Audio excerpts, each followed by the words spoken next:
Hey everybody, this is a quick video in case you have a GL iNet AX1800 wireless router and you need to do a hard reset on it.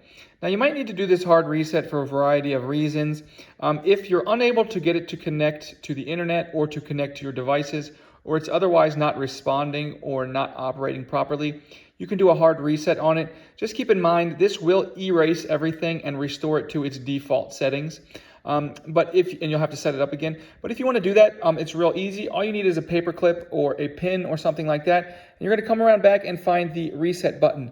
Now, if you press and hold the reset button for 3 seconds, it will not do a hard factory reset on it. It will just reset the wireless and you can try to connect it again.